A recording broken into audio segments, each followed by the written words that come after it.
Bom, boa noite a todos, né? Meu nome é Tamir, estou como host aqui nessa aula de hoje com a doutora Anne, doutor Marcos, que é o chefe da hemodinâmica do Hospital Madre Teresa, a doutora Jéssica Silva, que é da equipe também da hemodinâmica do Madre Teresa, e o doutor José Luiz, que é da equipe da hemodinâmica da Santa Casa. Hoje a aula vai ser sobre a atualização da diretriz de síndrome coronariana aguda. Anne, passo a palavra. Qualquer coisa é só me chamar aqui, tá ok? Ótimo, ótimo. Eu queria abrir meu celular para eu ficar aparecendo aqui, mas eu vou tentar começar a aula para não atrasar muito. Mas vamos lá. Eu vou começar a aula apresentando quem está aqui nessa reunião. Eu queria apresentar o Dr. Marcos Marino, o primeiro aí, que é o chefe da hemodinâmica do Madre Teresa, né? Foi meu grande chefe, cara esplêndido. Jéssica está aí para comprovar isso, José Luiz também, né? Se não foi um dos principais, o principal hemodinamicista aí que a gente tem em Belo Horizonte, um dos primeiros, né? E o chefe da residência também de hemodinâmica do Madre Teresa. Doutor Marcos, o senhor queria se apresentar, falar um pouquinho de você? Obrigado, Anne, pelo convite. É um prazer poder contribuir por essas novas gerações que vão dar continuidade a todo esse trabalho, né? Você está me chamando muito antigo, um dos primeiros hemodinamicistas de Belo Horizonte, mas não sou tão antigo, não. Eu brinco lá no pessoal que eu não passo os 48 anos há muito tempo, então, para ficar bem guardado. Então, eu acho a grande importância de estar aqui é para estimular e discutir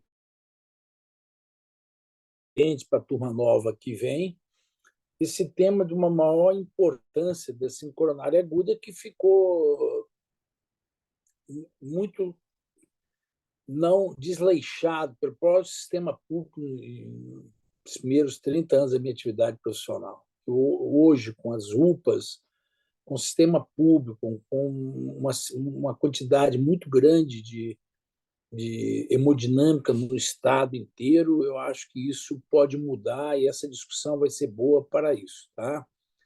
Eu sou mais antigo, eu sou coordenador da cardiologia lá do Hospital Madre Teresa, junto com o Roberto, o Walter. Nós formamos quase 200 residentes nesses últimos 40 anos no Madre Teresa e quando iniciamos esse serviço. Então, é um prazer ver essas gerações novas, dando essa continuidade. A gente não consegue parar de trabalhar, porque é uma especialidade vibrante, a cardiologia, a intervenção, e cada ano são novidades. Uma época era cateterismo, outra hora era fazer angioplastia farmacológica, abordagem de ciência coronária aguda e tantas outras coisas dos desafios como TAV nos últimos anos. Então, é isso aí, é prazer estar aqui e de estimular vocês aí. Por isso que eu estou aqui, tá, Ana? Muito obrigado pelo convite.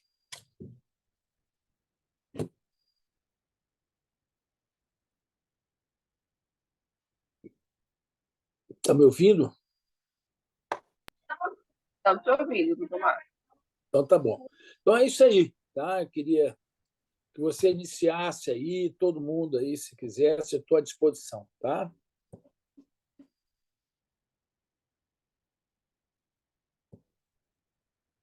Anne, tudo certinho para começar?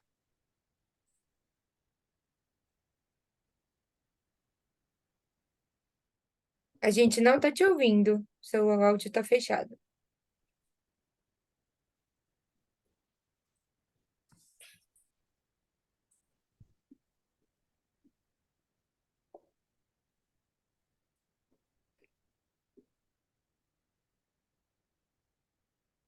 Ainda está fechado. Abriu? Aí, foi. Beleza. Eu queria apresentar agora a Jéssica. A Jéssica é da equipe do Madre Teresa também, tá, gente? Vou fazer uma apresentação aqui dela.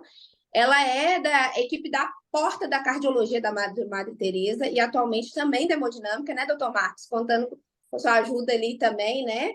A Jéssica também foi minha R igual e vai ser de grande valia aqui nessa apresentação, porque eu acho que ela vai trazer para a gente o diferencial em relação ao José Luiz, que é cardiologista também, que eu queria apresentar os dois agora. O José, ele é da Santa Casa, e aí, por que eu trouxe ele? E a Jéssica e o Dr. Marcos? Porque são equipes diferentes e equipes que abordam mundos diferentes, né? Apesar do Madre também atender SUS, ele não é porta aberta para o SUS em relação à primária. Então, o José Luiz enfrenta dificuldades que o Dr. Marcos e a Jéssica não enfrentam, né? E vice-versa, né? Essa é a grande intenção disso daqui para vocês. Outra coisa que eu queria muito frisar para vocês é realmente de vocês entenderem como é o lado do hemodinamicista ali, né? Como ele trabalha, e nem sempre a culpa é dele de não conseguir fazer tudo aquilo que vocês acham que deve ser feito, né? Então, eu vou começar aqui a aula. Quer falar alguma coisa, Jéssica, José? Então, acho que é isso mesmo, Ania. Agradeço o convite, né? Igual você disse, estou aqui no MADRE, inclusive estou aqui hoje na emergência. Então, se eu me ausentar por algum momento, é por causa disso, tá? Mas espero conseguir acrescentar para a sua aula hoje. Ótimo. Exatamente, Então, agradecer mesmo. ótimo, obrigada, Zé. Então, vamos lá. Vou começar aqui falando sobre a definição de síndrome, tá, gente? Eu vou passar muito rápido por essa parte, porque eu acho que não é o enfoque da nossa reunião hoje. Isso já estava em todas as outras diretrizes, então não é uma novidade para ninguém isso. Eu vou enfocar muito no que é novidade, no que a gente pode tentar mudar no cenário do Odilon, que é onde eu trabalho, e a maioria das pessoas estão aqui, né? Então, síndrome coronariana aguda é aquele paciente que tem sintomas ou sinais clínicos com eletro alterado ou não, com elevação de troponina ou não, né? E dessa definição se tem o infarto, que é o paciente que tem a troponina positiva, e a angina estável, que é aquele paciente que não tem a troponina positiva, porém ele tem aquela angina prolongada, com uma dor em repouso maior do que 20 minutos, ou uma angina crescente, ou aquela angina de longa duração, né, com limiar baixo, né? Saber diferenciar eles é importante. Essa diretriz, ele traz esse formato para tentar, é um mnemônico, né, para tentar lembrar ali o que fazer frente ao primeiro contato com o paciente com suspeita de síndrome coronariana aguda. Os 10 minutos de eletro, todo mundo sabe, está cansado de saber, né, que o paciente chegou com aquela clássica dor, ele tem que ter o eletro ali realizado em 10 minutos. Eu acho que dentro dos hospitais que a gente está conversando aqui hoje, todos esses hospitais fazem o eletro em 10 minutos, né? Então, isso não é um problema para a gente. Após esses 10 minutos, o médico deve analisar, no máximo 10, né? Analisar esse eletro e saber aí muito da história clínica desse paciente, se ele tem algum contexto relevante, saber se ele tem, como é a dor, por onde irradia, melhora com o quê, piora com o quê, começou quando, se ele tem fatores de risco ou não, né? E a terceira pergunta fica aí sobre a estabilidade desse paciente, né? O infarto com supra, as definições dele elevação de ST do ponto J em duas derivações contíguas, né? Lembrando ali da alteração de V2 e V3. E dependendo da idade, em homens ali, maior ou menor que 40 anos, né? E mulher maior do que 1,5 em mulheres, né? Independente da idade, né?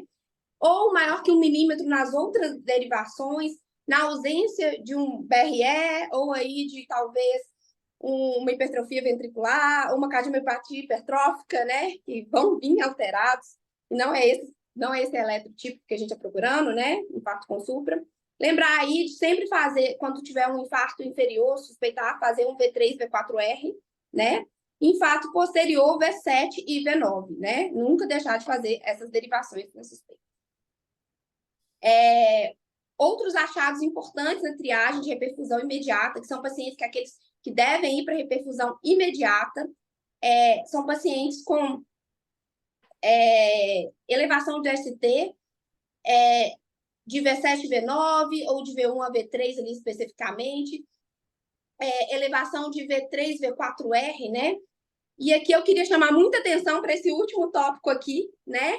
Que é a depressão de ST maior que 1 milímetro, maior ou igual a 1 milímetro, e mais de 6 derivações né? Eu queria até conversar agora com o José Luiz. Ele pegou recente, depois eu queria ver a experiência do Dr. Marcos com isso também. Que esse paciente com supra de AVR e infradifuso, ele é aquele paciente grave. Ele que é paciente que ele ou é multiarterial ou ele é tronco, né? Geralmente, né? E aquele paciente que talvez a gente tenha que ter muito cuidado, porque talvez seja o paciente que seja um bom candidato a CRVM. Concorda comigo, José Luiz? Boa noite, gente, tudo bem? É exatamente o que a Anne disse, assim, a gente tem os critérios para diagnóstico plástico de infarto com supra, né, que foram descritos previamente, e tem alguns critérios, alguns pacientes que podem ter alguns equivalentes de doença multivascular grave, ou então de lesão de tronco, ou equivalente de ideia proximal. Um exemplo seria esses infradifuso, em mais de 6 derivações, com supra GVR, que a gente tem que realmente considerar. Perfeito. E você, doutor Marcos, você acha também que a gente deve considerar ali? No seu caso, eu acho que é um caso mais tranquilo de se ver, porque o paciente ele vai para hemodinâmica, né, doutor Marcos? E se ele realmente tiver que fazer ir para a CRVM é uma coisa mais tranquila do que ali no Odilon, que talvez o paciente tenha que ser transferido para um hospital e talvez ele receba ali remédios que não sejam tão indicados nesse momento ali, se o paciente tiver que ir para a CRVM.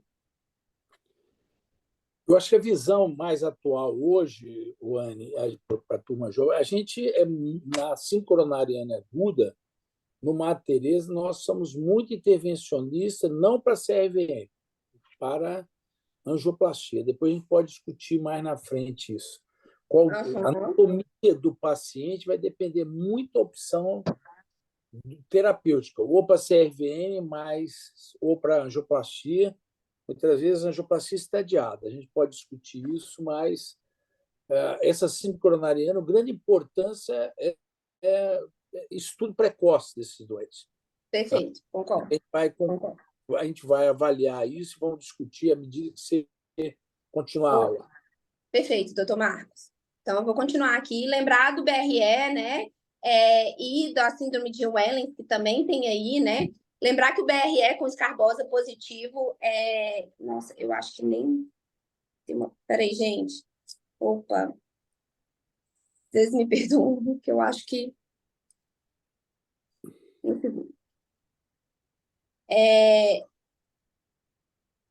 Não sei.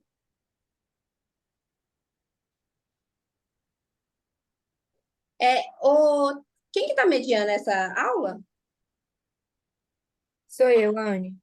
Será que você pode compartilhar a sua tela? Porque eu acho que eu enviei errado aqui, sem querer. A tela que eu te enviei. Só um minutinho.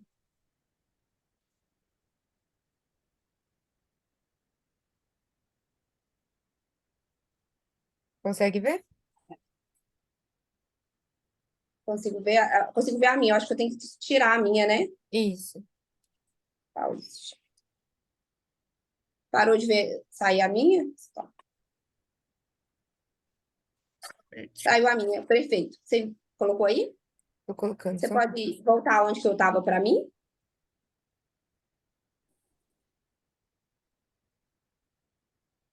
Perfeito. É aqui? Não, pode para frente. Pode para frente. Isso, pode para frente. Beleza. Eu queria ir falar muito do BRE, que é uma dúvida frequente aí dos residentes, né?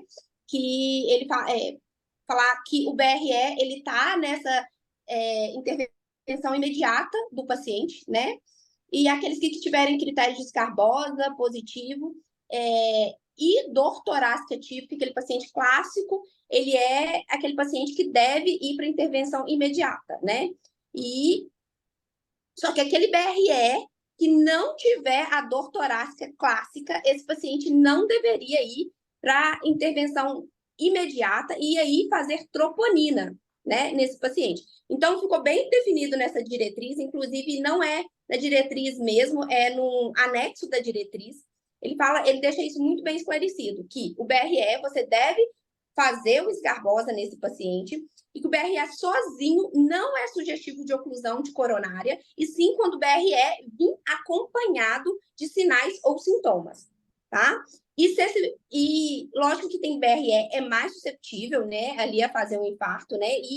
Mas se ele não vier aquele paciente clássico, ele deve ir para medição de troponina, e não como intervenção aguda ali para o seu paciente. Passa para mim. O BRD, ele também, a diretriz traz isso muito expressamente, né? Que ele deve vir acompanhado de sinais e sintomas de suspeita de isquemia, né? E naqueles pacientes que não são tão bem estabelecidos assim esses sintomas, você pode tentar usar a troponina, né? Então, o que fica dessa diretriz? Aquele paciente clássico com BRE que chega no seu pronto atendimento, com dor torácica, em aperto, irradiando para membros, axila, sudorese, associada a náusea, esse clássico, ele tem que ir para intervenção imediata. O outro, não. O outro, você poderia ir e fazer troponina nele, tá? Lembrando que o BRD, a avaliação anterior do eletro anterior desse paciente é muito válida, né? Então, se o paciente, por acaso, tem um eletro anterior, você poderia olhar esse eletro para tentar equiparar com aquele eletro que você fez ali diante da sua suspeita de síndrome coronariana. Pode passar. Esse é um... Eu sou muito chamada no hospital por isso, de pedida de troponina sem suspeita de síndrome coronariana aguda, né? Isso é um clássico, né? E talvez seja um erro, né? Porque a troponina eleva com muitas coisas, né? A troponina eleva em pacientes saudáveis, eleva em pacientes jovens e difere muito de pacientes idosos. Ele difere muito também de pacientes com disfunção renal, né? Aquele paciente da dor torácica também difere muito, né? Do início da dor torácica e o sexo desse paciente. Então, troponina ali, a gente deve pensar bem antes de pedir. Não é igual o dedímero, né? Você não pede para todo mundo. Você tem que pensar e estratificar se aquele paciente realmente merece uma troponina, né? Senão, mais confunde do que ajuda, né? Se você for pedir aí troponina de todos os pacientes um CTI, você vai achar um monte de troponina positivo, né? Pode passar. Essa veio muito forte nessa diretriz, que é como que você vai fazer a avaliação da troponina desse paciente, né? Então, aqueles pacientes que você está com suspeita de IAM sem supra, né? Você vai fazer a avaliação na 0 hora, que é a hora que ele chega dentro do hospital, 1 ou 2 horas depois. Existem os 2 protocolos, com 1 ou com 2 horas depois, tá? Aqueles pacientes que chegaram com mais de 3 horas da dor, né? Ele não precisa da segunda troponina, tá? E aí tem esse quadro aí que é bem clássico, que você deve fazer, né? Ele mostra muito bem aí que aquele paciente para ser classificado para via de inclusão ou para via de exclusão. A via de inclusão seria aquele paciente que a primeira troponina positivasse, ou aquela depois de 1 ou 2 horas positivasse, fosse muito, ou curvasse, né? Se aquele paciente francamente positivo, que você entraria com um protocolo para ele ali, né? Ou a via de exclusão, que é aquele paciente que você já não tem tanta suspeita clínica, você está mais para exclusão, e a primeira troponina e a segunda vem baixas e não curva, né? Então, a via de exclusão.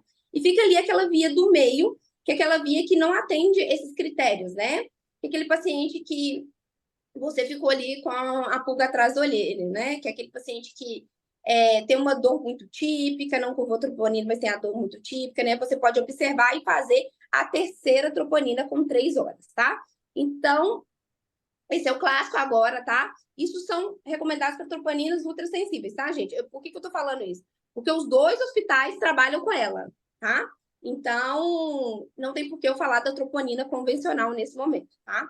Então, é 0, 1 ou 2 horas, e alguns você pode repetir na terceira hora. Pode ir para frente. Esse quadro é muito importante, porque é o quadro que mostra em quem você deve fazer o CAT imediato, quem é até 2 horas, ou em quem você pode esperar até 24 horas para entrar com esse paciente na sala de hemodinâmica, tá? Então, quem você tem que fazer o CAT com até 2 horas? São os pacientes de muito alto risco. Pode passar para mim? Eu tenho uma... Perfeito. Olha aí para vocês quem são os pacientes de muito alto risco. Aquele paciente que chega para você com instabilidade hemodinâmica, com dor torácica recorrente ou refratária ao tratamento que você implementou, arritmias potencialmente fatais, complicações mecânicas, ou uma IC claramente relacionada àquela síndrome coronariana aguda, ou alterações dinâmicas de ST. Esse paciente é aquele paciente que deveria estar na sala de hemodinâmica em até 2 horas. E existem os pacientes de alto risco. São aqueles pacientes que não se enquadram ali no muito alto risco, mas eles têm troponina positiva, e quando vocês fazem o grade desse paciente, ele dá maior que 140. Esses pacientes têm até 24 horas para entrar na sala de hemodinâmica, né?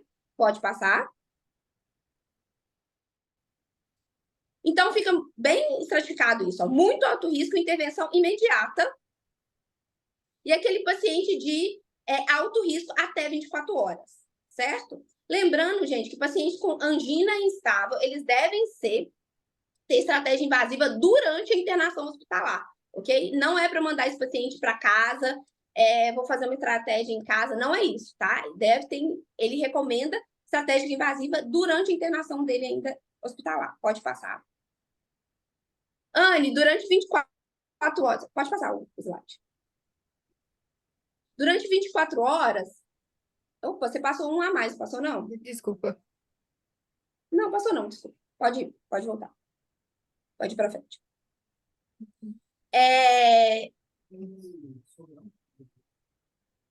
Tá certo? É isso aí?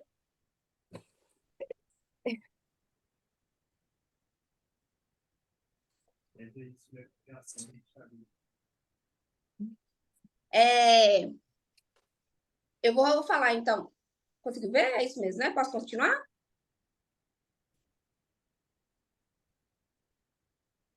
Pode sim.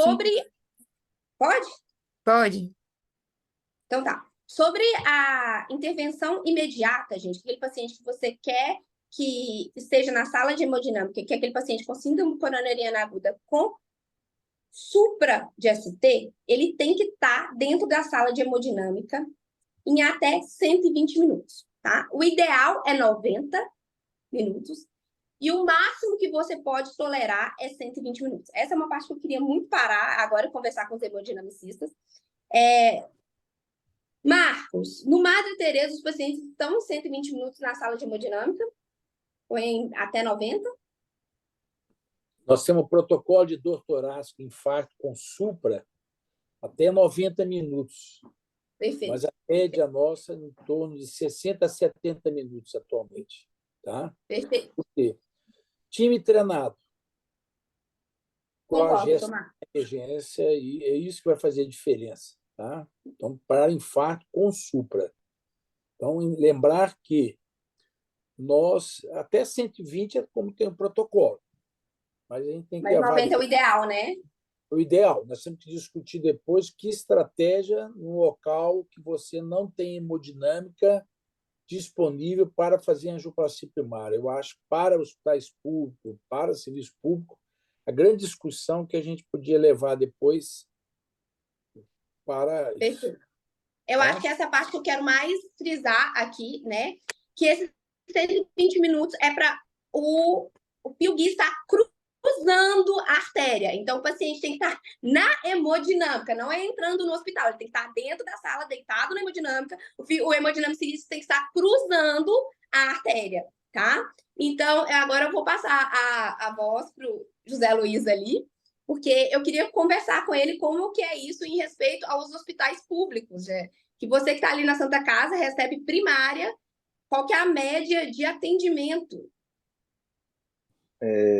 Eu acho que é exatamente o que o doutor Marcos disse. Assim, esse é um grande viés que a gente tem na saúde pública, porque é diferente quando a gente for fazer a análise de um hospital que você tem porta de entrada, que o paciente vai ser avaliado pelo especialista, por uma equipe que já está acostumada a atender casos de infarto com supra, e que a gente aciona a hemodinamicista e que basicamente a gente vai pôr ele no elevador e chegar na hemodinâmica.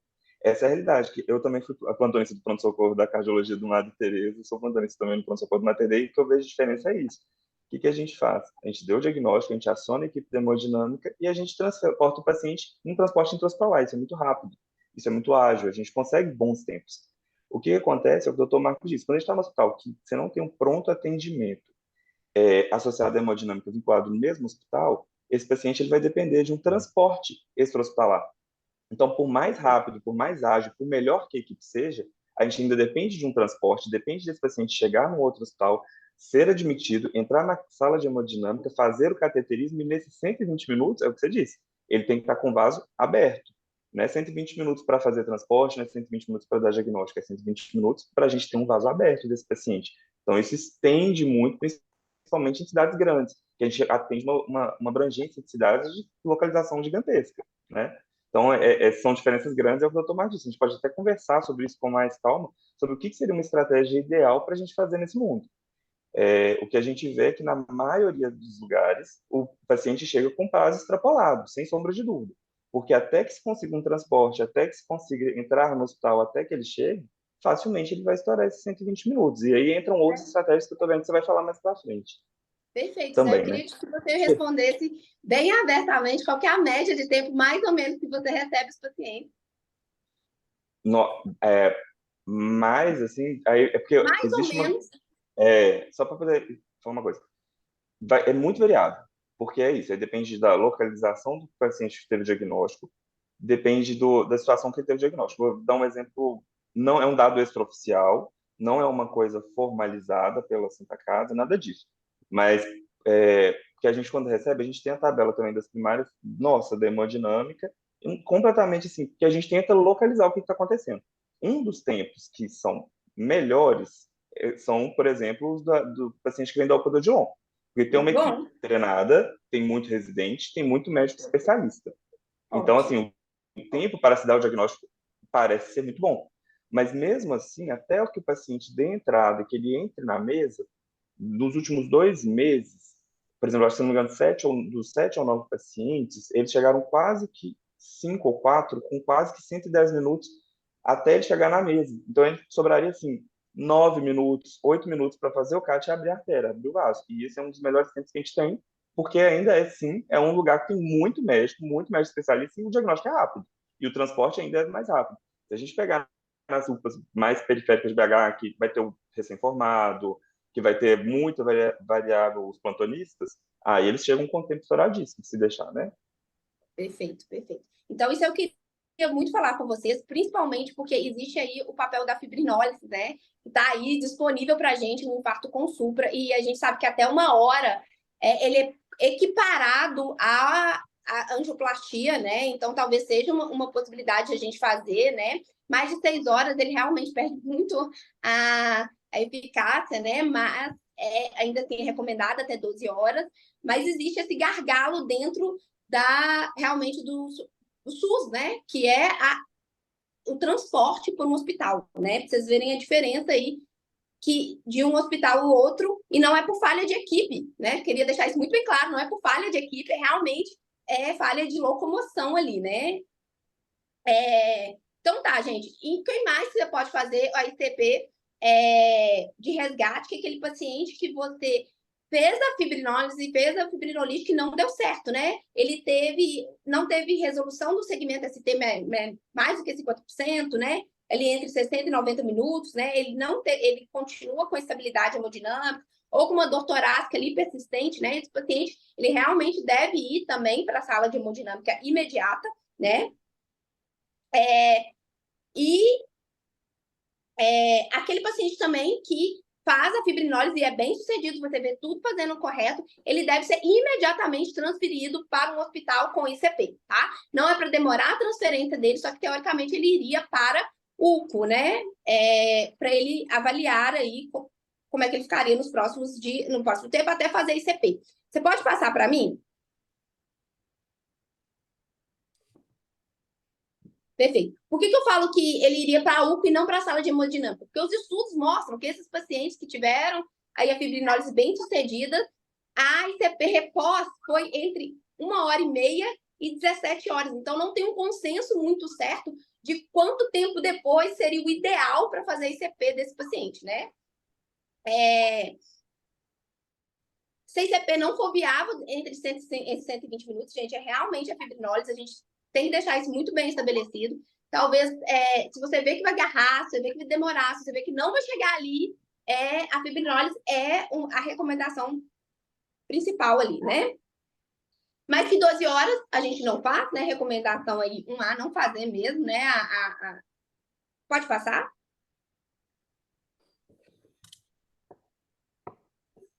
E outro dado muito importante para você é que a diretriz deixa clara que entre o paciente receber, você viu o eletro, e esse paciente está dentro da ambulância para ser transferido para um centro de CP, são 30 minutos. Ou seja, que tem que estar muito bem acordado em relação a isso. Ele tem que entrar dentro da ambulância em 30 minutos. Certo? Então, entre o diagnóstico e a ambulância é 30 minutos. Perfeito, pode passar.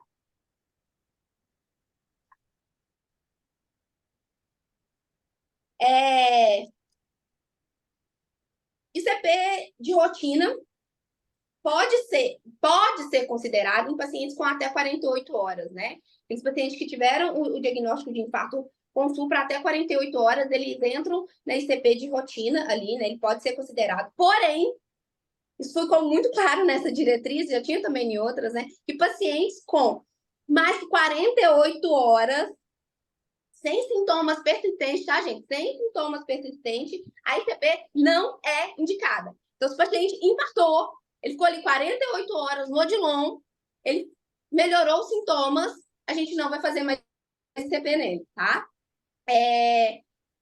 Eu acho que no Odilon deve acontecer isso, eu não tenho isso, eu fico na vascular, então não sei como é que fica esses pacientes ali, né? Se tiver alguém aí que fica ali mais na emergência ali, para me contar se esses pacientes, eles acabam ficando mais que 48 horas ali para ser chamado para um CAT ou não, eu acho que fica interessante da gente saber, Oi, tá mas me eu acho que ouvindo? já tô, É, é a Tamiris tá falando.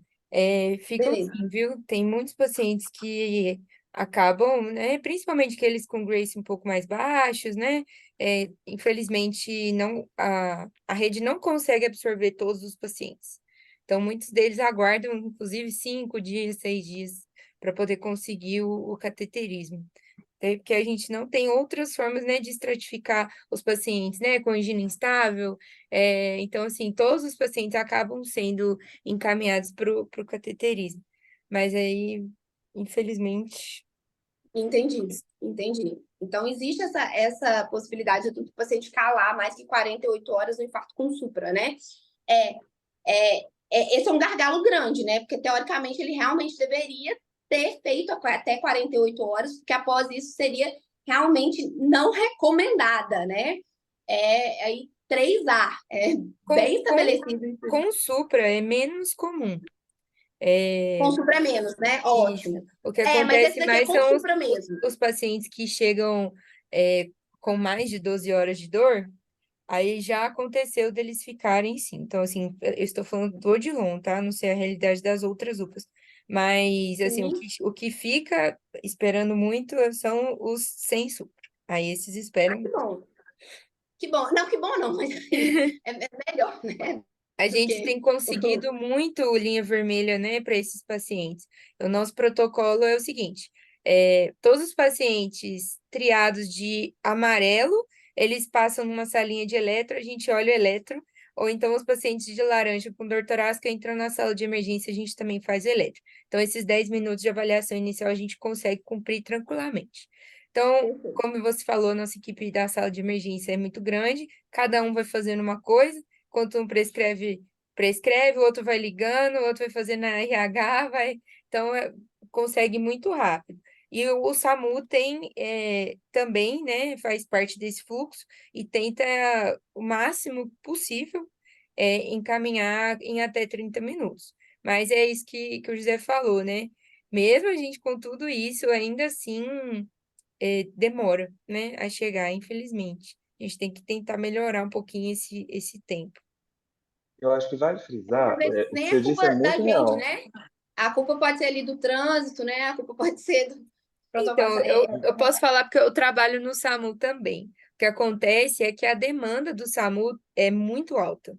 E assim, geralmente os pacientes eles chegam em horários muito conturbados, né? Na hora do almoço, final de expediente. Então, o SAMU tem outras demandas a atender e às vezes tem que mandar uma ambulância lá da Pampulha, lá de Venda Nova, para vir para o Odilon para ir para a Santa Casa, né? Então, esse tempo-resposta acaba ficando prejudicado também. Ok, combinado, então. E aí, gente, aqueles pacientes que tiverem com supra e tiveram mais que 48 devem ser tratados de acordo com a diretriz de síndrome coronariana crônica, tá? Segundo esse. Pode passar, Nunes, por favor? Os estudos que mostraram isso, eu vou passar muito rápido disso, porque eu acho que não é isso. É o FAST, né? E o OIT, né? O FAST ali para até 48 horas você abrir, e o OIT de 3 a 28 horas não mostrou nenhum benefício na intervenção do infarto com supra você abrir depois de 3 dias ali, né? Pode passar, Camila? Essa é repetido, mas eu acho que já está demorando, assim, então pode passar. É aqueles pacientes que você deve considerar como aqueles pacientes até 2 horas está dentro da sala de hemodinâmica, era só para felicidade mesmo, eu já falei sobre isso. Pode passar. Esse também eu já falei, pode passar. Esse eu vou falar, não é uma realidade do Odilon, mas é uma realidade, aí eu queria chamar a Jéssica. Eu não sei se é uma realidade já está protocolada aí, na minha época não estava, mas eu queria muito saber isso, até porque eu já saí, que é a angiotensina coronária. Essa diretriz coloca naqueles pacientes que você quer excluir síndrome coronariana, é aquele paciente que não tem aquela dor tão clássica, que é aquele paciente que não que a troponina não curvou, mas você tá ali você ficou com uma pulga atrás da orelha, né? Você pode abrir mão da angiotensina. Isso está acontecendo aí, Jéssica? Não é um fluxo comum aqui, não, Anne. Assim, esse paciente que você, né, seria um paciente que foi avaliado com suspeita de síndrome coronariana nuclear e não foi admitido, não foi procedida a admissão hospitalar, né? Um paciente que realmente não convenceu o paciente no hard-score, o plantonista resolveu que não iria admiti-lo Perfeito. e aí É isso que eu queria falar. encaminha para o cardiologista ambulatorialmente. Nesse Obrigada. paciente, não. Depois da admissão hospitalar, não. A Jéssica não usa angiotensina, mas ela usa o que a diretriz brasileira de cardiologia recomenda, que é o heart-score, né? Ele não veio nessa diretriz. Assim, realmente me assustou ele não ter vindo, mas é uma possibilidade para ir para angiotensina, inclusive para o Odilon, né? Para a gente saber o que fazer com esse paciente, né? Pode passar, Tamires. Eu queria falar muito agora sobre rotina, estratégia invasiva seletiva, né? Os estudos mostraram que o infarto sem supra de ACT, a estratégia invasiva de rotina não reduz mortalidade, mas reduz desfechos isquêmicos compostos. Essa parte me incomoda muito. Me incomoda porque os estudos foram feitos numa época que não existia, não era acesso radial, não era aqueles sistemas farmacológicos modernos de hoje, né? Não tinha esse monte de protocolos, ensaios, então me incomoda muito. Te incomoda também, doutor Marcos?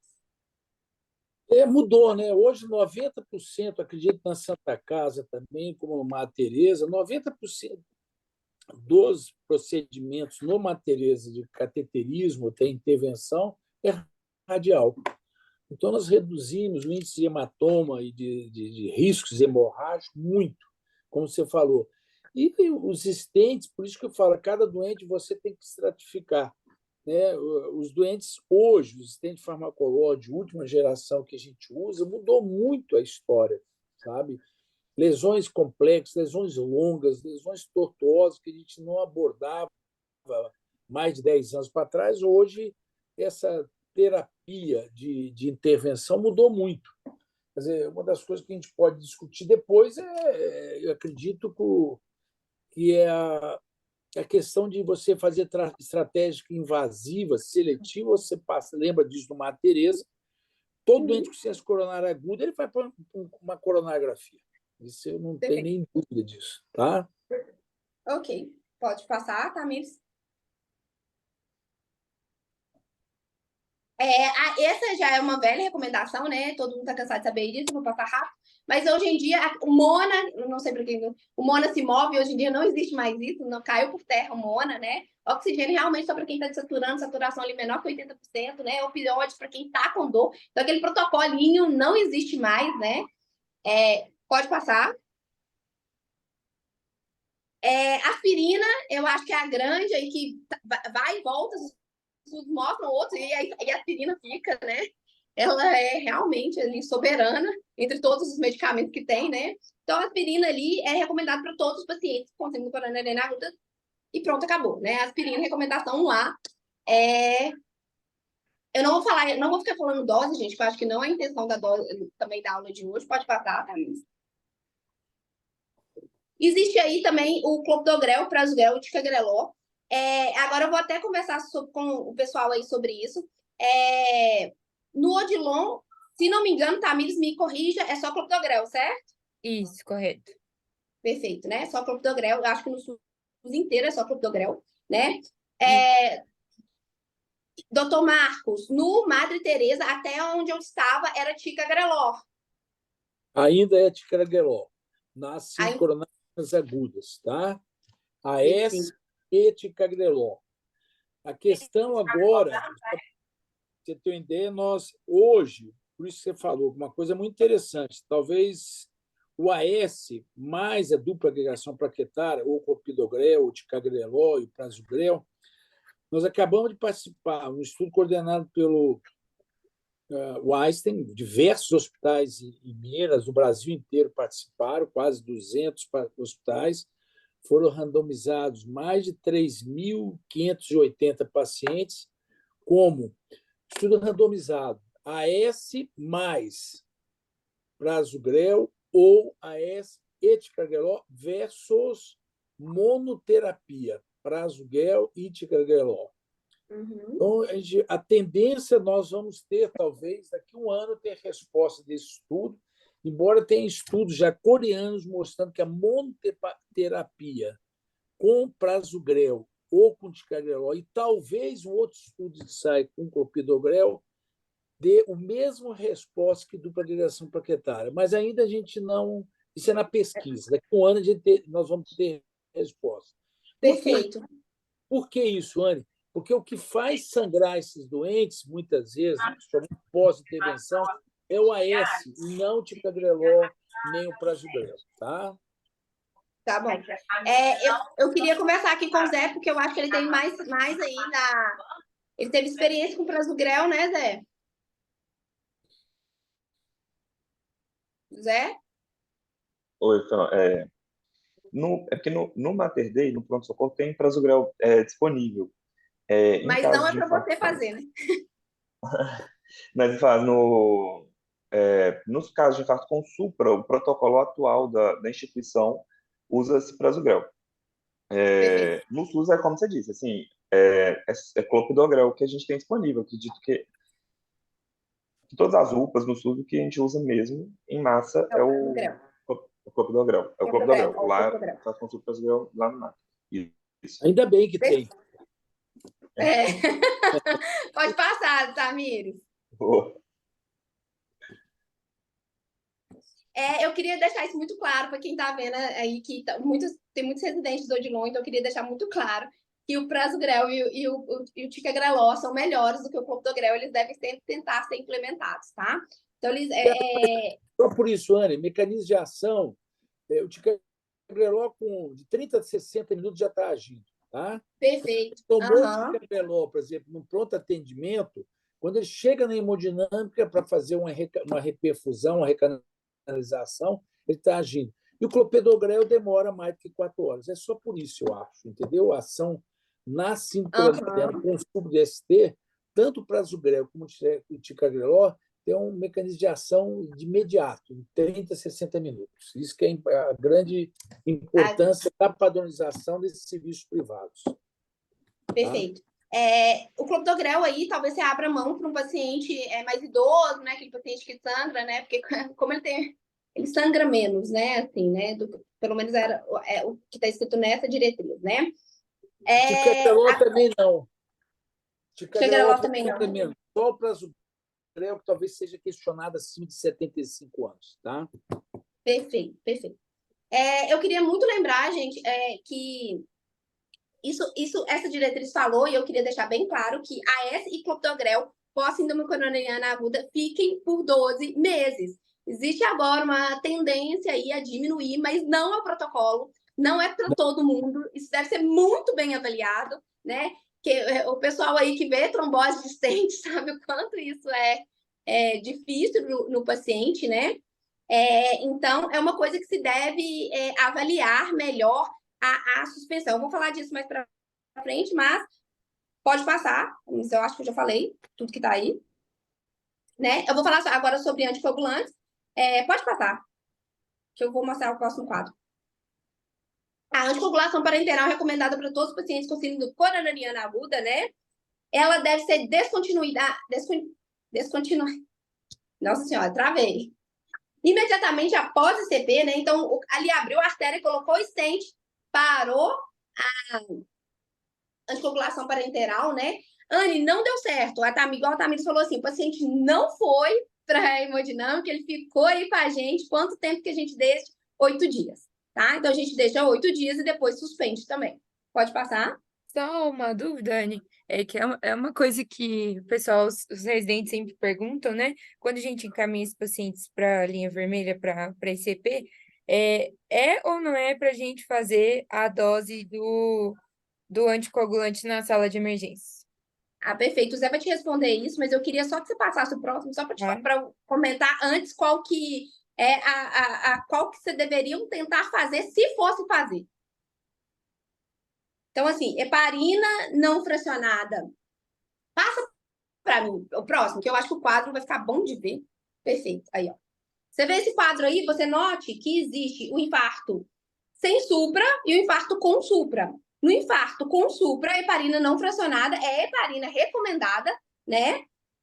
E a não fracionada também é recomendada sem supra. Ó, nos pacientes que não fizeram trombólise, viu, gente? Esse paciente que vai para o CAT. Esse é o quadro do paciente que vai para o CAT, tá? Então, heparina não fracionada é a heparina que você deveria fazer. E não, a inox é uma alternativa, mas notem como ela é 2A e não é 1. José Luiz, você pode me explicar por que não é recomendado fazer heparina antes e deveria fazer heparina não fracionada? Então, a dúvida é completamente pertinente mesmo, porque o Dr. Marcos também colocou foi fundamental. Hoje, mais de 90% dos exames são feitos pela via radial. A gente só não vai fazer pela via radial ou quando você tem alguma contraindicação ou quando você tem que fazer, por algum outro motivo, acesso femoral. Então, já reduziu muito as complicações hemorrágicas nesse sentido, pelo uso da heparina. Mas o que é legal nessa diretriz é que eles deixam muito claro de fazer a heparina não fracionada no paciente que infarto com supra, porque ele vai para a hemodinâmica, porque é a heparina não fracionada que a gente também vai administrar na sala. O que é o grande problema que acontece muitas vezes é que às vezes o paciente faz, por exemplo, enoxaparina, e aí você faz a sobreposição de dose de anticoagulante assim que ele chega na sala, em poucas horas. Que aí você faz uma dose de heparina não fracionada, um paciente que acabou de usar enoxaparina. Então, idealmente, se for. É aquela coisa. Se a gente está no hospital em que o tempo porta-balão realmente vai ser curto, você pode até fazer a dose na sala de hemodinâmica. A gente vai administrar esse anticoagulante. Mas, nesses casos, o ideal é tentar fazer para não fracionado. Por isso que vocês vão transferir, que pode ser que demore um pouco mais. Mas por esse motivo mesmo, né, doutor Marcos? Ou tem alguma outra coisa também que o senhor queira acrescentar? A Jéssica pode comentar isso também, que no protocolo de dor torácica nosso, para infarto com supra, não se faz anticoagulante na sala. Exato. Lá no Mater Dei a gente também não faz no pronto-socorro por esse motivo. A gente leva para a sala muito rápido, não faz sentido. Muito rápido, aí se faz. Já se faz o ticagrelol e o AS, porque quando chega na sala está funcionando. Aí heparina o paciente sobe, né? Então, assim, é muito rápido. Não faz sentido fazer, né? Ali quando você está no hospital, assim, né? E agora, se for fazer... Se você tiver, por exemplo, no Odilon, é tentar preferir aí a heparina não fracionada para esses pacientes, né, que vão direto para E o é como CAT, vocês né? falaram, assim, geralmente vocês conseguem transporte do SAMU e conseguem transferir o paciente, é uma coisa até questionável, porque até nesse caso você pode omitir essa dose que chega lá a gente vai fazer. Então, é Perfeito. nesses casos mesmo que a gente faz esse encaminhamento, É, né, nesse tempo aí de 120 minutos. Esse é ou não é exatamente. para fazer essa dose? Aí isso é aquela coisa, né? Não vai ter aquela resposta de Pode não sotoma, porque se fazer, você errar, Entendi. mas pode se até fazer diagnosticar que o também. paciente vai de fato ser transferido precocemente, não precisa de fazer. Se você vai, o paciente começou a demorar ali para ser transferido, pela diretriz é recomendação A. Então, assim, é difícil a gente falar assim, não, não faça com certeza. Mas, na maioria das vezes, consegue transferir esses pacientes e eles vão ser estratificados de forma invasiva precoce, então a gente consegue não fazer, porque a gente vai dar na sala de hemodinâmica Até mesmo. porque É o o que o doutor Marcos falou. protocolo nosso para síndrome coronariana é inoxo, sabe? Inclusive, É por isso, Então, é nosso. esse que é o problema. Aí é Esse não nosso. deveria fazer. isso, e para a gente transferir, prescrever a não fracionada, a gente tem que justificar. Geralmente libera para paciente, né, com disfunção renal e tudo mais. Então, assim, a orientação é não fazer enox. Exatamente, Se é for pela transferido diretriz. até 120 minutos, não fazer enox, porque a Beleza. Eu recomendação acho realmente é que pior. o mais importante aí é botar na cabeça das pessoas, são, no caso do sistema público, 600 miligramas de clopidogrel e 2 AS. Eu acho que isso é mais importante que Mais heparina. importante que a heparina. Exatamente, o doutor Marcos disse uma coisa, é outra coisa, que a experiência fala muito mais alto do que igual a gente que estão Só começando que, na carreira. Isso aí já só que está a gente vai medular chegar Exatamente. numa lá na parte. sala de emergência. Mas é o que eu Só falei, que aqui a gente está fazendo uma aula muito direcionada, eu acho que para a equipe, para vocês que são da equipe do Odilon, é Exato, exatamente isso. é isso aí. Vocês têm uma equipe muito medular que já é muito mais bem estabelecida. São muitos residentes, na maioria das vezes, aplicados, as pessoas têm uma educação continuada. A grande questão é quando a gente sai É, da nossa. da nossa bolha. É. Exatamente, porque o que a gente mais recebe nessa casa é isso. A maioria das vezes o paciente vai para a primária e recebeu 300 miligramas de clopidogrel. A gente acaba completando a dose na sala. Uhum. Muitas vezes não incomum, mas assim, é isso. Quando a gente fura a bolha, tudo muda. você passa para mim, eu vou até chegar numa parte que é dessa do clopidogrel, que também tem uma nova coisa aqui nessa diretriz, que a gente vai explicar o porquê que ela fala sobre isso, né? Então, eu lembrar que essa parte é só para falar que se for fazer fibrinólise, gente, vocês aí, se o paciente for receber fibrinolítico, é enoxa. Aí é enoxa. O protocolo não é Sim, heparina. Aí é sim, enoxa, com certo? certeza. Pode passar. É, Isso eu já falei com vocês, né? Então, repetindo, que eu quero que isso fique muito medular na cabeça de vocês, a S-clopidogrel na pós-revascularização durante um ano. É poucos os pacientes que a gente vai tentar aí reduzir, né? Será que passou a parte que eu tinha que falar do ticagrelor? Oi, Deixa eu ver aqui. deixa eu ver. Deixa eu voltar um pouquinho. Volta. É porque Eu acho que é tem isso. uma parte. Ah, perfeito. Deixa eu ver se está aqui. Ah, tá. Perfeito. Está aqui. Veio uma recomendação nessa diretriz e talvez seja uma recomendação bacana, assim, que é aquele paciente que tem.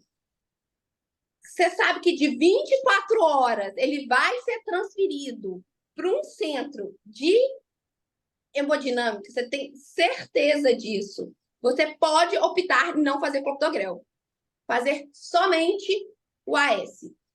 Por que disso? Aí volta naquela grande questão da possibilidade de uma CRVM, né? Porque aí o paciente, a gente já viu isso algumas vezes, né, Jéssica? Eu vou até falar aí que o paciente fica 5 dias internado no hospital esperando para fazer a CRVM, porque ele chegou para a gente com clopidogrel, certo?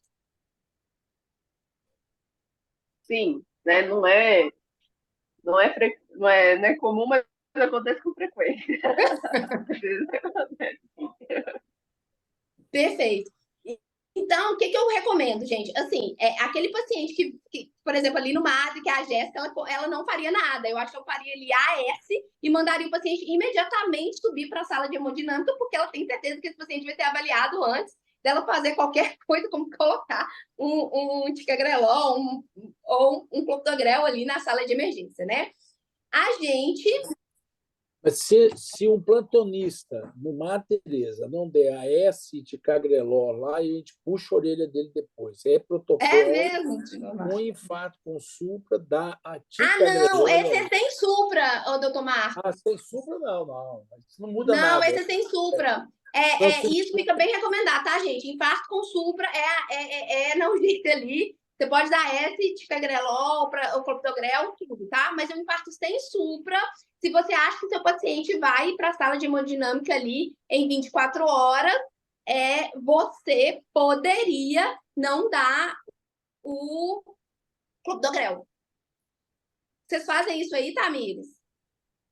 Não, geralmente a gente sempre faz, né? O protocolo completo no Sem Supra.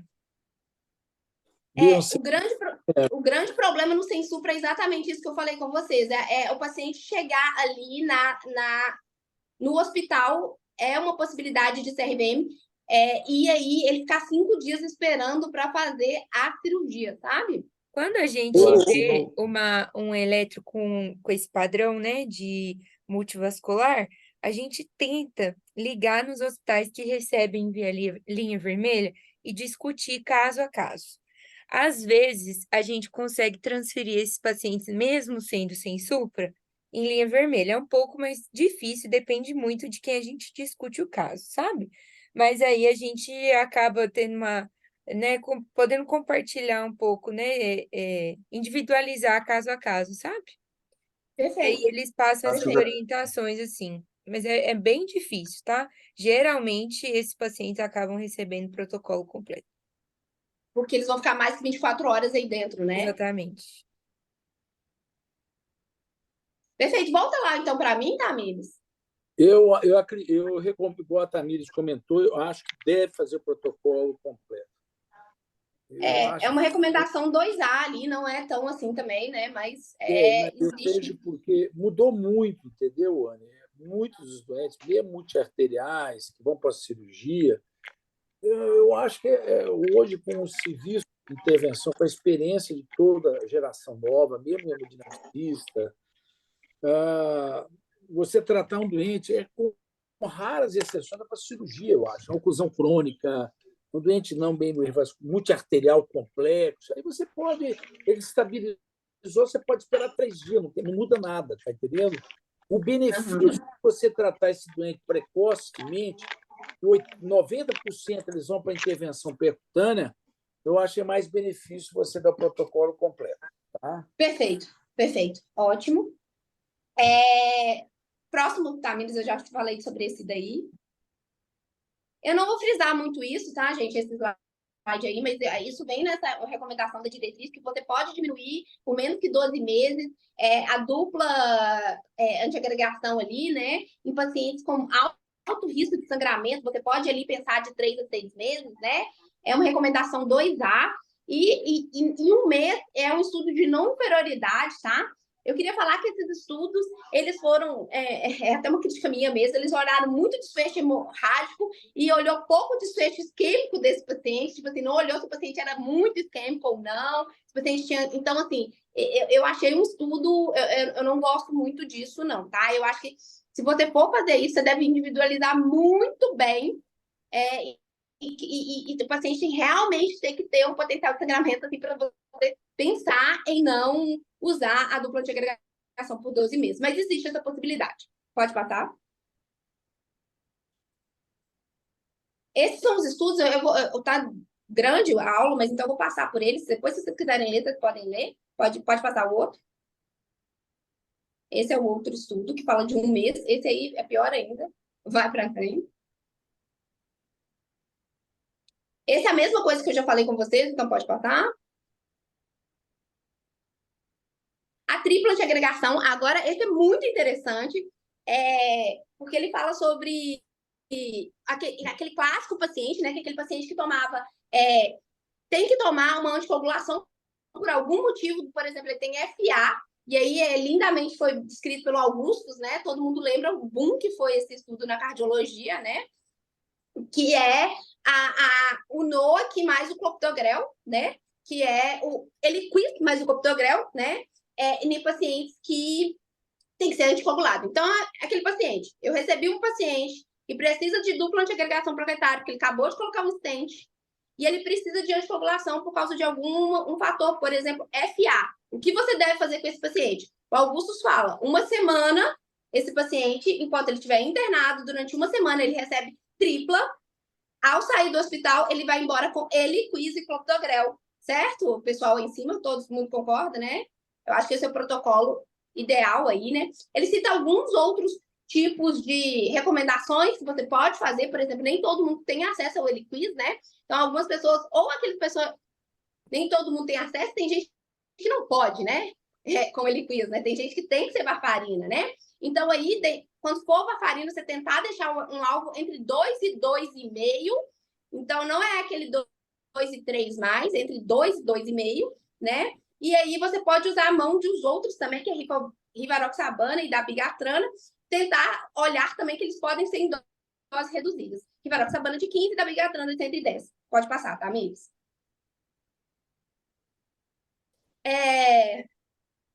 Eu não gosto dessas outras recomendações aí, ó, porque elas são C, né? Então, são geralmente opinião de especialista, né? Nada contra a opinião de especialista, mas assim, não é tão forte assim a evidência, né? Mas você pode retirar a anticoagulação plaquetária ali com mais depois de 6 meses, deixar só o NOAC depois de 6 meses. Existe essa possibilidade. Mas tudo bem, vamos passar. E esse quadrinho, resumo que eu falei, ali o Augustus, ó, o primeiro quadrado verde ali, você pode notar que é a dupla de agregação mais o anticoagulante, né? Logo após, até 6 meses, você usa o anticoagulante e o clopidogrel, né? E após, continuar com esse, tá vendo? Mas você pode, recomendação 2B ali, talvez, você deixar só o NOAC, né? Eu geralmente não deixo, agora eu queria conversar com vocês como cards, vocês deixam? Zé, Jéssica, deixam? Eu deixo o Eliquis e o clopidogrel. Perfeito, não deixam também. Isso. Pode passar. Isso é uma recomendação muito legal.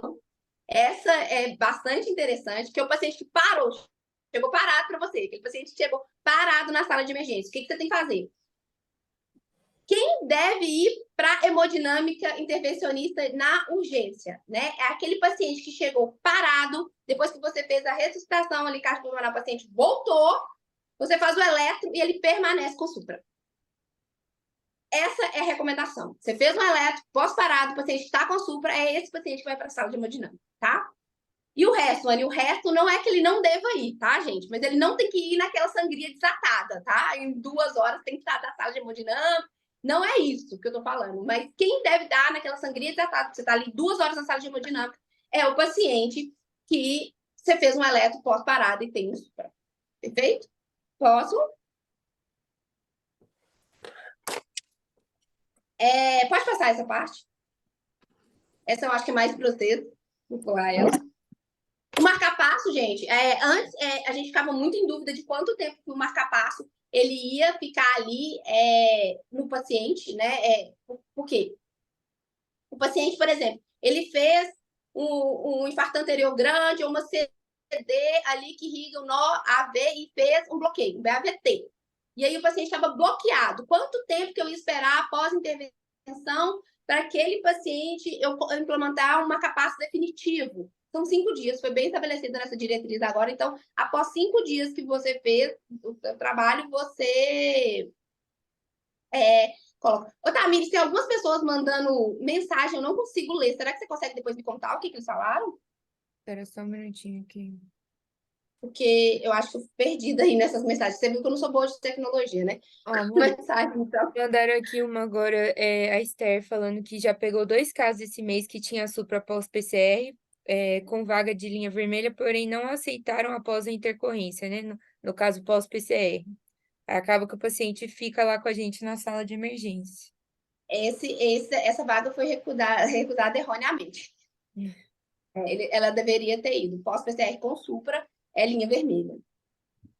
Tem mais algum comentário aí? Não, o que tinham colocado era o anterior que você tinha perguntado se o paciente permanece por mais de 48 horas.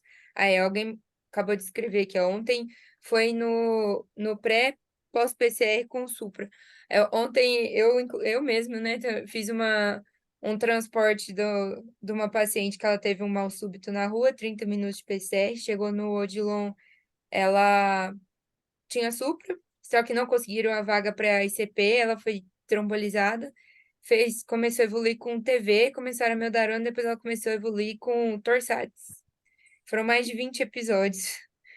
Mas aí acabou que depois que ela deu uma estabilizada, a gente conseguiu levar ela lá para o HC. Ok, Foi bem legal o ok. caso. Bem interessante, né? É,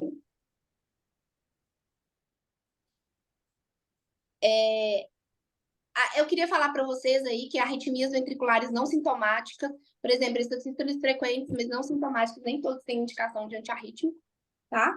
Lógico, sintomáticos ali, o paciente mantém o quadro e tudo mais, ele tem indicação, mas nem todo mundo é recomendado, tá? A revascularização rápida e completa de isquemia pode estar presente em pacientes com TVFB, então eu acho que você tem que fazer realmente a revascularização rápida ali, né? E a recomendação de CDI, a gente nunca esquecer, né, que o PEP menor que 30 em pacientes com terapia otimizada ali por 3 meses, com 6 semanas pós-infarto, né? Quando não melhora, também colocar, pode passar? Tá,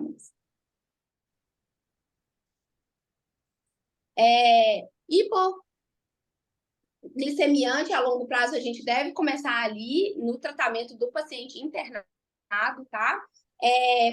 Idosos frágeis, a gente pode tentar individualizar tratamentos intervencionistas ou farmacológicos, né? Ver se vale a pena realmente ou não, tá?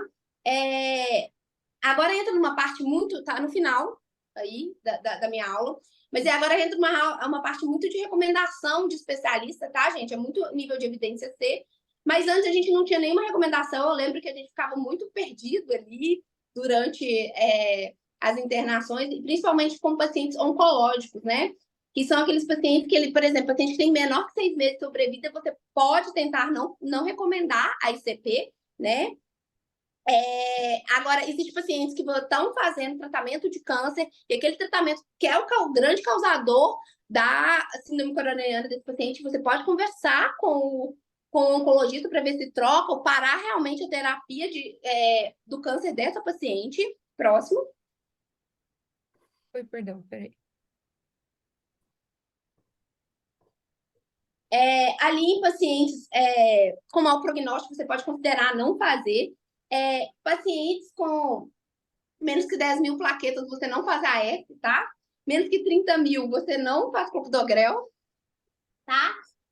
E pacientes com menos que 50, você não faz prasugrel e nem ticagrelol, lembrando que isso é recomendação C, especialista, tá? Opinião de especialista. Mas eu acho que a opinião de especialista é melhor do que nada, né? A gente não tinha nada. Então, agora a gente tem uma diretriz com opinião de especialista. Então, acho que talvez se basear por ela seja interessante. Pode passar? É interessante você trazer isso. Foi uma dúvida que a gente teve essa semana de um senhor que tinha uma hepatopata com uma plaquetopenia Só que o dele era 59 mil, né? E a gente surgiu essa dúvida. Pode ou não pode dar clopidogrel? É legal. Menor que 50 aí, então. Então ficou, a clopidogrel é menor que 30, então poderia dar clopidogrel. A gente Fica com uma certa medo, né? E aí, ó, eu falo isso muito para meus residentes,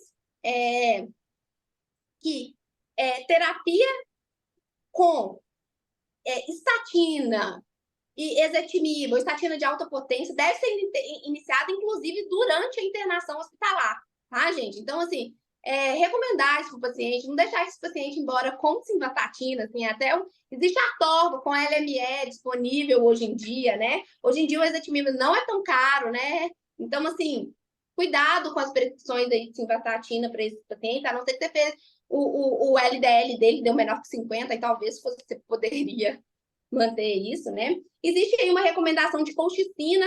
Essa recomendação veio como 2B, tá? Você vê que não é uma recomendação tão forte assim. E como é que ficou essa recomendação? Aqueles pacientes que você já tentou de tudo. O paciente já está com beta bloqueado, o paciente já está com estatina, o paciente já está com IECA, você fez tudo, o paciente ainda continua ali, você pode talvez usar a colchicina. Próximo.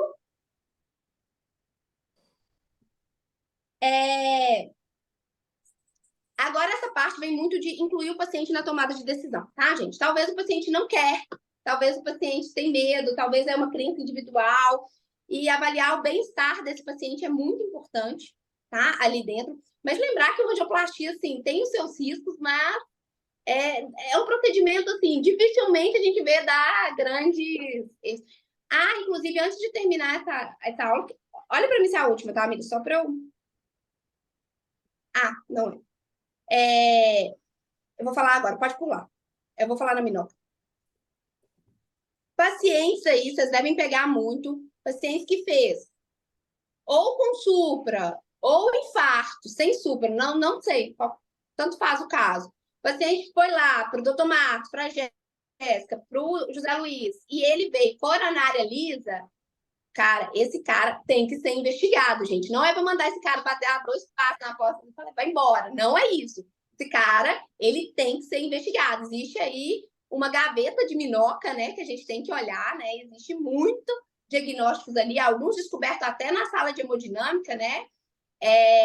Takotsubo, muitas vezes, quando vocês fazem ventriculografia ali, vocês percebem esse tipo de paciente, certo? Ali na sala de hemodinâmica, não é incomum de mulheres de meia idade ali, não é incomum mesmo, né? Pensar aí em miocardiopatias, né? Possíveis para esse paciente, para ele estar fazendo isso, né? Lembrar de lesões microvasculares que você não vê naqueles vasos lindos epicárticos ali da coronária, né? Existe muito diagnóstico diferencial e esse paciente tem recomendação 1A de ressonância, tá? Então, ele deveria fazer ressonância para você tentar estratificar esse paciente melhor. Ô, doutor Marcos, essa é uma dúvida pessoal minha. Atualmente, o José Luiz, eu sei que não tem por ser SUS, mas atualmente a diretriz recomenda muito ultrassom intracoronária para avaliar até a posição do stent, para avaliar possíveis complicações, porque se sabe hoje em dia que a trombose de stent muitas vezes está relacionada a talvez ali ao momento da angioplastia, né? O estudo, inclusive, teve um estudo recente na AES que mostrou a redução drástica de pacientes que fizeram ultrassom ali intracoronário. Isso já é presente no Madre Teresa ou não? Não, porque o financiador, tá? Quer dizer, o que é isso? Então, você reserva o ultrassom ou o OCT, que é uma tomografia de coerência óptica, que dá uma imagem da expansão do stent, mede a lesão. Isso deve ser recomendado no mundo real, talvez para tronco de coronária esquerda, bifurcações complexas. Tá? Usar isso na prática clínica, num país nosso, é muito caro. Tá? É igual você querer usar FFR em todo mundo, por mais que tenha evidência aí de 1000 estudos. O ultrassom é complexo. A gente usa praticamente no de convênios, e alguns convênios especiais. A própria Unimed hoje, só para você ter ideia, ela fala: eu autorizo, mas não pago, entre aspas, tá? Porque ela tem um pacote de uma angioplastia. Se você botar ultrassom FR, está incluído naquele pacote do ultrassom. Opa, eu vou usar ultrassom para todo mundo. O diretor do hospital, no outro mês, vai te mandar embora. Está entendendo? Quer dizer, então, é isso que a prática clínica das equipes vão evidenciar. O que o ultrassom nos ensinou, entendeu, Ana?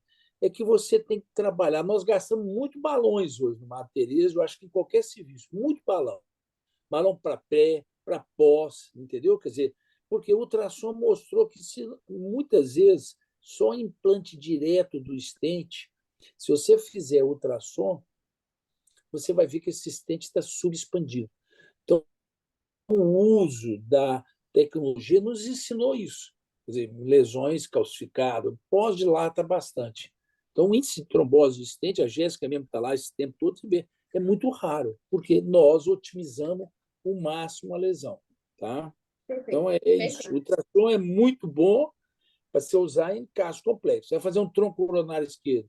No SUS, inviável. O SUS não tem nem condição. A gente faz muitos anos, tem demais pacientes do SUS. Até a Unimed se autolimita, você imagina em paciente do SUS. Tá? Perfeito. Pode passar, tá, Miles? Eu queria falar que todas as recomendações que eu dei para vocês é da ESC, tá? essa diretriz é nova, ela saiu recente, tá? Nesse último congresso que teve, né? Por isso que eu quis trazer ela muito para vocês, porque eu acho que é dúvida pertinente, assim, que muita gente tem, tá? Eu vou abrir aqui para dúvidas. Eu acho que o José, a Jéssica, o Marcos estão todos dispostos a responder, se alguém tiver alguma dúvida.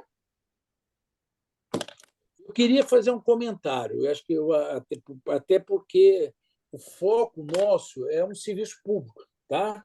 Então, Perfeito.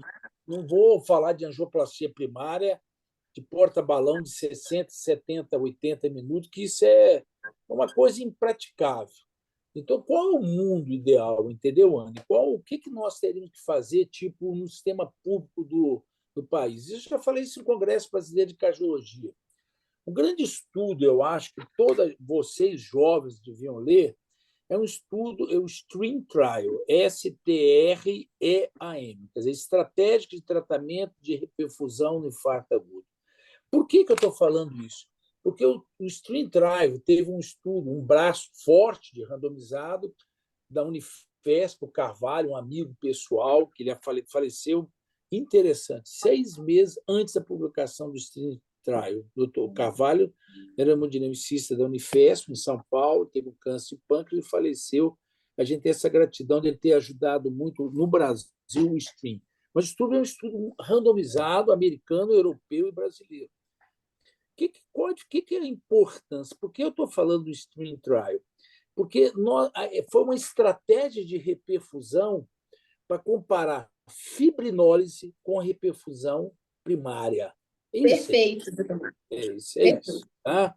Começaram a fazer, até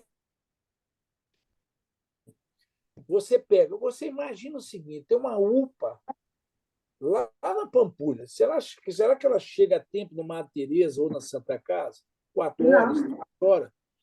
Imagina 18 horas. Antônio Carlos, essas coisas todas. Então, eu vejo isso como, então, com a estratégia que a gente via a Secretaria Municipal de Saúde de Belo Horizonte, a grande BH devia trabalhar, é o STREAM Trial, fibrinólise. A fibrinólise foi feita com TNK, enoxaparina, tá? E clopidogrel. Foi publicado no New England em 2013, 10 anos. Mas é um estudo extremamente atual ainda, sabe? Entendeu? Eu acho que é tirar só o clopidogrel, acrescentar um prasugrel, um anticagrelol. Mas TNK, eu não acho que faz diferença. TNK, por que o TNK? Porque você dá 2,5 ml na veia doente e você não precisa diluir o ATP ou o AT-plase, entendeu? Mais por isso. Então, o que mostrou? O que mostrou de resultados? Resultados foram 4, 6% de mortalidade em 30 dias no grupo fibrinolítico, 4,4% no grupo de intervenção. Então, o resultado é igual, absolutamente igual. Então, é uma UPA dentro de qualquer local, no Odilon Beres, um Risoleta, tem que padronizar, eu acho, fibrinose para esses doentes. E o que o STREAM deu? Até 24 horas, você vai pedir uma coronografia, levar para a Santa Casa, para o Madre, para qualquer outro serviço, para fazer uma coronografia precoce. E isso, a mortalidade mudou. 5, 6% no primeiro ano, 4,6% em 30 dias. Igual, os resultados foram iguais. Eu acho que, se todo esse levantamento foi importante que você fez, essa atualização do europeu de cardiologia, do ESC agora, mas o recado de 35, 40 anos de hemodinâmica que eu dou é isso. E eu sou. Você sabe quantos anos ele não faz um trombolítico Madre Teresa? Mais de 20 Não anos. sei. A primeira vez que eu fiz um trombolítico foi no Odilon. Eu realmente nunca tinha feito também. Nós temos do estado de hemodinâmica, o cliente chegou, existe um protocolo, faz parte da instituição de qualidade, protocolo de doutorado. Mas eu acho que o mundo real das UPAs, dos hospitais de interior, não consegui fazer coronariografia no doente. Você sabe quantos por cento dos doentes chegaram pós-fibrinólise com fluxo time 3 na coronariografia? 60%. Olha reperfusão quase em 2/3 dos pacientes. No grupo da angioplastia primária, 29% chegaram na hemodinâmica, quer dizer, porque nas primeiras 2 horas. A gente sabe que as Sim. artérias foram poluídas, mas a fibrinólise abre 3 vezes mais. Então, eu acho que esse é o grande recado que eu queria dar para vocês jovens que trabalham nas emergências, seria adotar um protocolo discutido, o stream trial, tá? Eu queria Eu agradecer isso aí, tá? Estou à Eu disposição. concordo com o doutor Marcos. Eu acho que avaliar o trombolítico aí é uma grande estratégia dentro do Odilon, visto que aí que a gente conversou com todo mundo e muitas vezes isso pode atrasar você chegar lá, né? Você dá a entrada no coisa. Então, talvez a estratégia, a não ser que você esteja muito certo ali, tá saindo em 30 minutos, a sua ambulância saiu em 30 minutos, você vai chegar ali, aí sim, mas olhar isso com muito carinho, porque o paciente aí, o estudo mostra que a primeira hora é praticamente idêntico, gente. É praticamente idêntico. Então, assim, por que abrir mão dessa ser praticamente igual na primeira hora, sabe? Entendi, legal. Mais alguém? A Sofia Zé? colocou aqui nas mensagens perguntando se a ressonância, ela necessariamente tem que ser feita durante a internação. Não, Depende do diagnóstico que você está pensando de minoca, tá?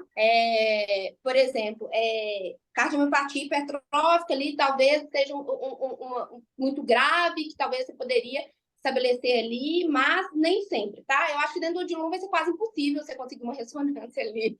Você conseguir que o paciente saia do Odilon para conseguir uma ressonância, mas no Madre Teresa é uma realidade. O paciente sai com uma ressonância em mão com o diagnóstico feito, tá? O ruim disso é que eu não sei se ele segue muito depois também, né?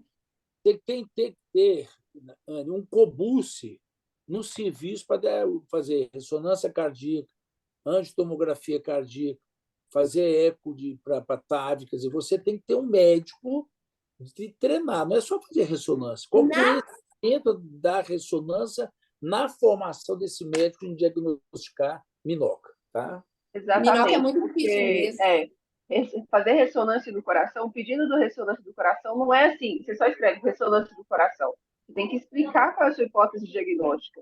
Porque a forma que o médico vai captar as imagens, o tempo que ele vai fazer captação de imagem, o tempo que ele vai infundir o contraste, isso tudo depende do que você está pensando de pós-diagnóstico do paciente. Então, não é qualquer serviço que faz ressonância exatamente por isso, porque não é qualquer pessoa que vai saber fazer o exame e vai saber avaliar o exame. Então, realmente você tem que testar bastante.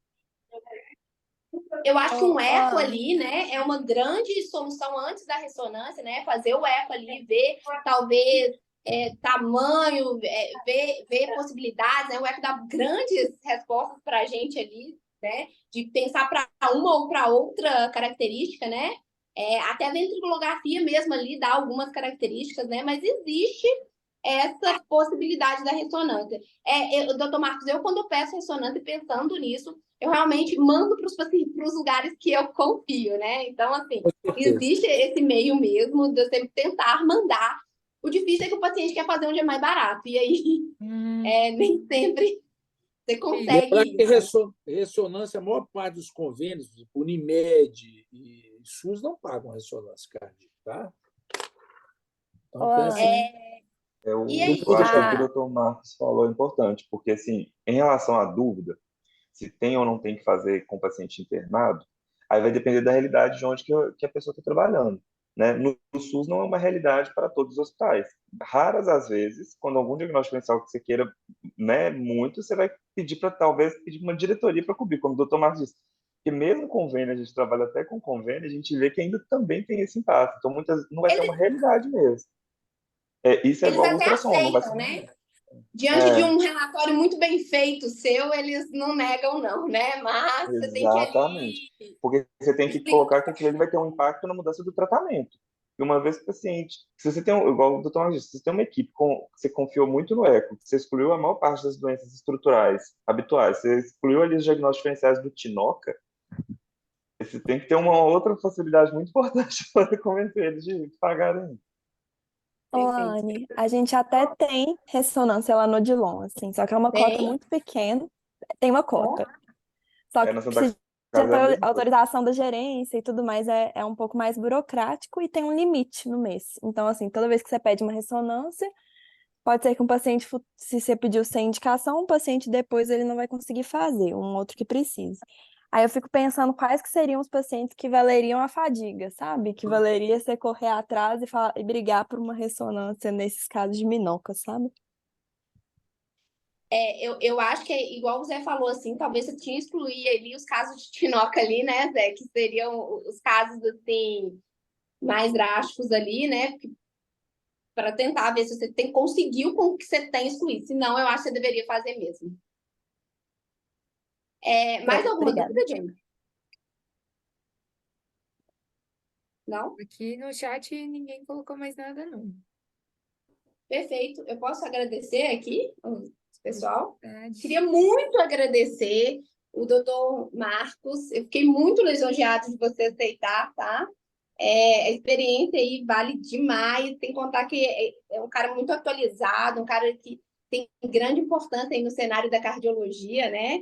É um prazer estar com você aqui nessa aula e um prazer você ter aceitado o meu convite, tá?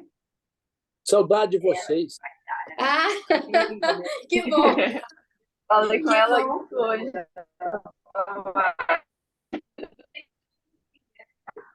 Jéssica, muito obrigado por mostrar sua experiência aí na cardio, para eles verem como é que é o pronto atendimento na urgência aí, a diferença deles, até porque um dia talvez eles vão sair da residência e cair no pronto-socorro igual esse daí, né? Então, eu acho que vale a experiência de saber o que fazer em pronto atendimentos diferentes, com métodos diferentes, né? Sim. Muito obrigada pelo convite, viu? Vocês, né, à disposição, espero ter acrescentado aí, pessoal. Ótimo. E José Luiz, muito obrigada por passar a experiência do SUS.